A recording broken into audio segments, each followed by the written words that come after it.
Hi అండి. ఈరోజు నేను తయారు చేసేది క్యాబేజీ చింతకాయ పచ్చడి. క్యాబేజీ మామూలుగా చింతకాయ అంటే చింతపండు లేకుండా చేస్తున్నాను. అందుకని ఇది చింతకాయ ఒక పెద్ద స్పూన్ తీసుకున్నాను. ఉప్పు పసుపు వేసి తొక్కింది ఇంట్లో ఉన్నది. దీంట్లోకి మినపప్పు, మెంతులు, జీలకర్ర వేయించుకోవాలండి. మిరపకాయల్లో నూనె చుప్పేసి, ఎండుమిరపకాయలు వేయండి, పచ్చిమిరపకాయలు వేయకూడదు, బాగుండదు. ఉప్పు తక్కువ వేయాలి. చింతపండులో దాంట్లో ఉంది కదా చింతకాయలో, అందుకని కొంచెం తక్కువ వేసాను. పసుపు, నూనె, ఇంగువ, అంతేనండి. చాలా ఈజీ. కొంచెం నూనె వేసుకుందాం. కొంచెం నూనె వేసుకొని ఇప్పుడు మనం తీసుకున్న పదార్థాలు మెటీరియల్ ఉంది కదా అది వేసుకుందాం. మినప్పప్పు చాలా ఈజీ అండి. ఇది మామూలుగా పాతకాల పచ్చడి టైప్ అనేది.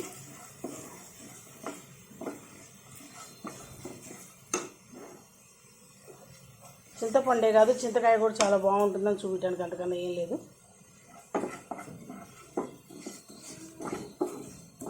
ఇవి వేగుతుండగానే కొంచెం ఇంగువ, మిరపకాయలు వేయించేసుకొని అన్నీ పక్కన పెట్టేసుకోవాలండి.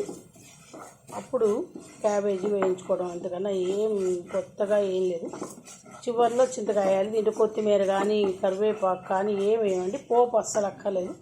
ఇదంతా ఉంటుంది కదా, బరకగా గ్రైండ్ చేసుకోవాలి.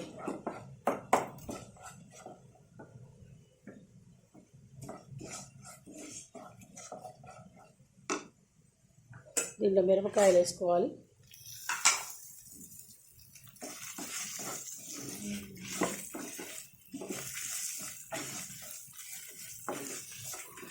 పెద్దవాళ్ళు వరకు రోట్లో చేసుకునే వాళ్ళు ఇలా వేయించుకొని, అవి మరీ పేస్ట్ లేకుండా గ్రైండ్ చేసుకొని అప్పుడు మగ్గించుకున్న క్యాబేజ్ వేసుకొని గ్రైండ్ చేసుకున్నాను. అలానేనండి, ఇంతకన్నా ఏం లేదు. వేరుగా ఏం చేయటం లేదు. పెద్దవాళ్ళు చేసే పద్ధతిలోనే చేస్తున్నాను. ఇంగు వేసుకోవాలి. మనం పోపు వేయం కదండి. కావాలంటే కొంచెం చివరిలో కాళ్ళు చూపిస్తాను. కరివేపాకు, ఆవాలు వేసి పోపు వేసుకోవడం, అది కూడా చూపిస్తాను మీకు.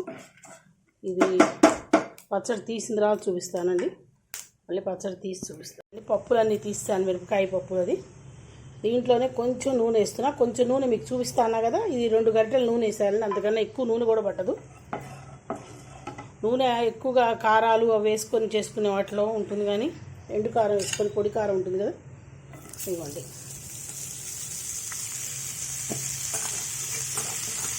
దీంట్లో ఉప్పు పసుపు వేసుకొని మూత పెట్టుకుంటే మగ్గుతుందండి. అంతకన్నా ఏం లేదు.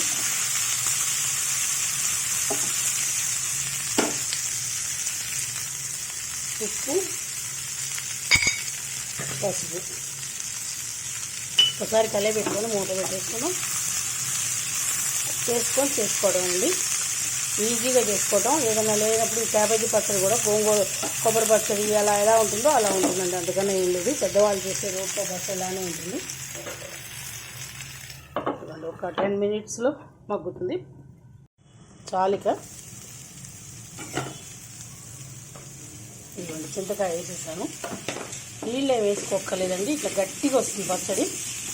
మళ్ళీ చెప్పా కదా, ఇంగు ఆవాలు కరివేపాకు వేసుకొని చూపిస్తా పోపు. ఇంతేనండి, పచ్చడి చేసి చూపిస్తాం. సరే, కొంచెం నూనె వేసాను. మెంతులు, ఆవాలు వేసాను.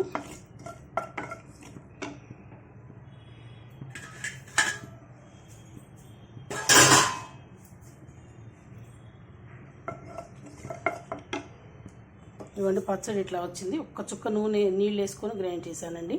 ఎందుకంటే క్యాబేజీ గట్టిగా అయిపోతుంది కదా. మనం కొంచెం సేపు అయితే దగ్గరకు వచ్చేస్తుందండి క్యాబేజీ అంతా. అది గట్టిగా అయిపోతుంది, దగ్గరకంటే గట్టిగా అయిపోతుంది. ఇది కొంచెం ఇంగు వేసుకుందాం. ఎక్కువ వద్దండి ఇంగువ.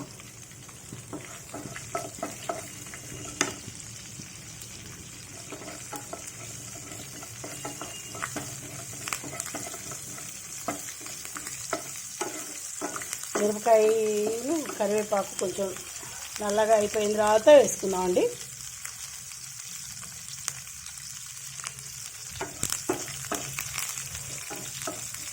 ఒక చుక్క నీళ్ళు వేసా కదా, ఆ నీళ్ళు కవర్ అయిపోతాయి. ఇప్పుడు దీంట్లో వేసేసి తిప్పితే వేడి దాంట్లో సెట్ అయిపోతుంది పచ్చడి.